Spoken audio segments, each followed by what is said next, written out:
আসসালামু আলাইকুম প্রিয় ভিউয়ার্স, শিকদার একাডেমিতে আপনাদের সকলকে স্বাগত। তো আজকে আমরা অ্যাফার্মেটিভ টু নেগেটিভ কীভাবে করা যায় সেটা আমরা দেখব। যে যদি অক্সিলারি এবং মডেল ভার্ব থাকলে সেক্ষেত্রে শুধু নো অথবা নোট যোগ করে নেগেটিভ করা যায়। যেমন এখানে আছে আই ক্যান হেল্প ইউ, এখানে এটা modal verb, I can not help you negative হয়ে আছে। তো আমরা আগে মডেল ভার্বগুলো, এই যে হলো অক্সিলারি ভার্ব, এগুলি হলো অক্সিলারি ভার্ব, আর এইটা হলো মডেল ভার্ব, এগুলো হলো মডেল ভার্ব।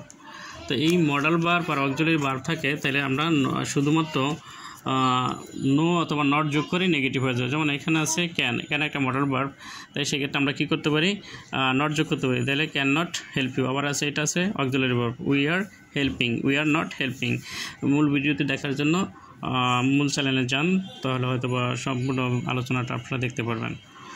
তো আমরা এই যে মডেল ভার্ব এবং অক্সিলারি ভার্ব যদি থাকে তাহলে শুধু নো অথবা নোট যোগ করলেই নেগেটিভ হয়।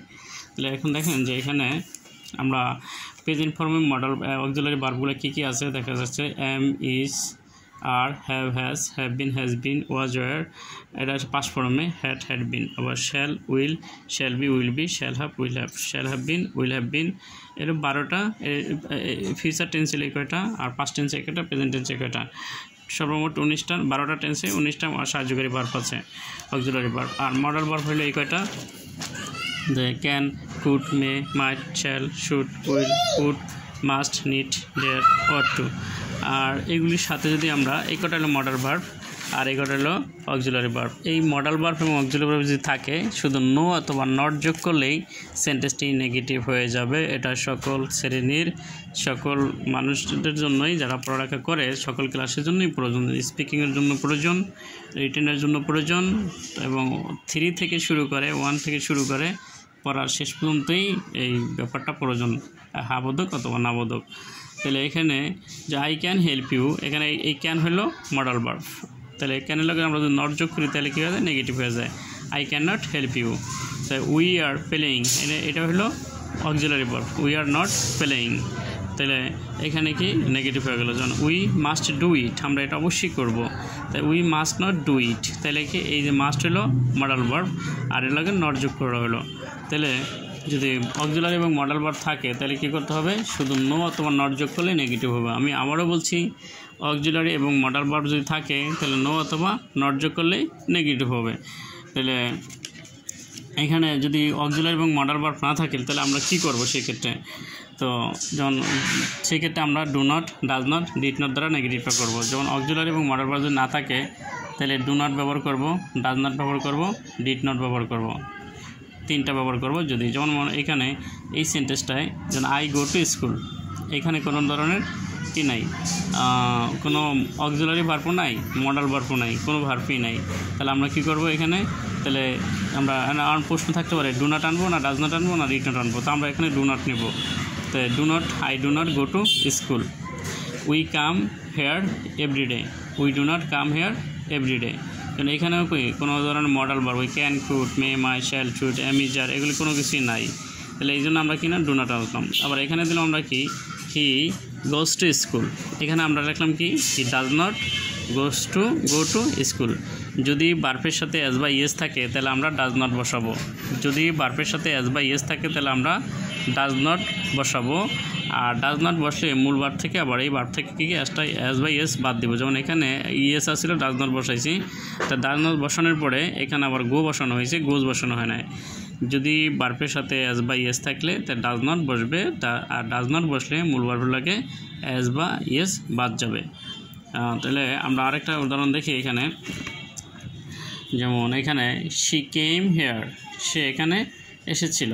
তাহলে এখানে কামের পাস্ট ফর্ম কি, কেম। যদি ভার্বটা যদি মূল ভার্বটা যদি পাস্ট ফর্মে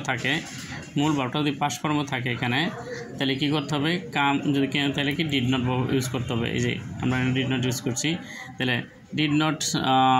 she did not come here. তাহলে ডিড নট বসলে আমার মূল ভার্বটা কী হতে হবে, প্রেজেন্ট ফর্মে নিয়ে আসতে হবে।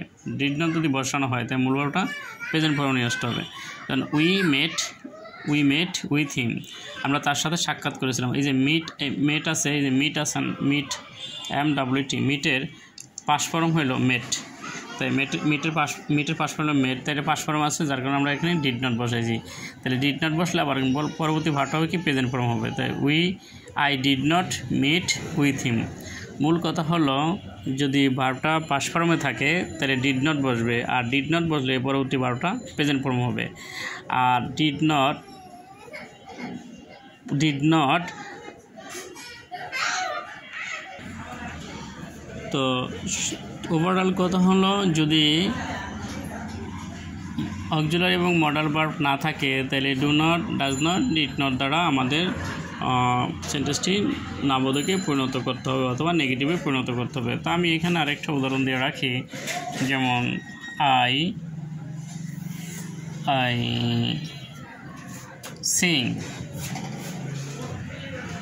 সিং, এটার সাথে না আছে মডাল ভার্ব, না আছে অক্সিলারি ভার্ব, না আছে এস বাই এস, না আছে পাস্ট পার্টিসিপল, কিছুই নেই। তা আমি এটা কি করব,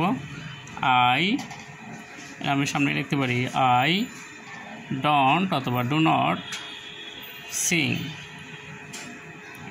এখন এটা যদি বলা হয় হি সিংস, তাহলে কী হবে, হি ডাজ নট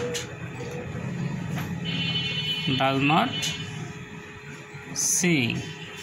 তাহলে এখানে কি এস বা ইয়েস ছিল না, তার কারণে ডু নট বসানো হয়েছে। এখানে এস আছে, এস আছে সিংস, তার কারণে ডাজ নট বসা হয়েছে। আবার এখানে যদি বলা হয় হি স্যাং, তাহলে কি এটা সিংয়ের পাশ ফর্ম কি স্যাং, তাই হি ডিড নট সিং, তাহলে কি যে এখানে যদি ভার্বটা এটা ছিল পাস ফর্মে, যার কারণে আমরা ডিড নট বসাইছি। আবার ডিড নট বসানোর পরে পরবর্তী ভার্বটা আমরা কি প্রেজেন্ট ফর্মে দিলাম। তাই মূল কথা হলো যে যদি ভার্বের সেন্টেন্সে কোনো মডাল এবং অক্সিলারি ভার্ব না থাকে তাহলে সেই ক্ষেত্রে do not, does not, did not দ্বারা নেগেটিভ করতে হবে। আর do not, does not negative করতে হবে। আর যদি অক্সিলারি ভার্ব বা মডেল ভার্ব থাকে তাহলে শুধু নো অথবা নট যোগ করলেই সেন্টেন্সটি নেগেটিভ হয়ে যাবে। তো এখন প্রশ্ন ছিল যে ডু নট কোথায়, ডাজ নট কোথায়, ডিড নট কোথায় বসবে। তাহলে যদি ভার্বের লাগে এস বাই এস থাকে, ভার্বের লাগে এস বাই এস থাকলে তখন হবে ডাজ নট। তা ডাজ নট বসে মূল ভার্বের সাথে এস বাই এস বাদ যাবে। আর ভার্বটা যদি পাস ফর্মে থাকে তাহলে বসবে ডিড নট। তাই ডিড নট হবে, ডিড নট বসলে আবার মূল ভার্বটা হবে প্রেজেন্ট ফর্ম, আর বাকি অন্যগুলোতে ডু নট বসবে। তো আমার এই চ্যানেলটাতে আরও অন্যান্য ভিডিও রয়েছে, ম্যাথমেটিক্সেরও ভিডিও রয়েছে, বোর্ডের সকল কোশ্চেনের সলিউশন রয়েছে, এবং অন্য ইন্টারমিডিয়েট আইসিটিরও ফাংশন রয়েছে, এবং রাইট ফর্ম বা কম্পারেটিভ সেন্টেন্স, বিভিন্ন ধরনের ইংলিশের অন্যান্য ফাংশনগুলো এখানে পুরোপুরি রয়েছে। তো আশা করি তো এই ভিডিওটা আপনারা যদি ভালো লাগে তাহলে লাইক, কমেন্ট এবং শেয়ার করুন। পরবর্তীতে হয়তো কোনো ভিডিও নিয়ে আপনাদের সাথে কথা হবে, আলাপ আলোচনা হবে ইনশাআল্লাহ। সে পর্যন্ত আমরা সবাই ভালো থাকি, সুস্থ থাকি। আল্লাহ হাফেজ, আসসালামু আলাইকুম।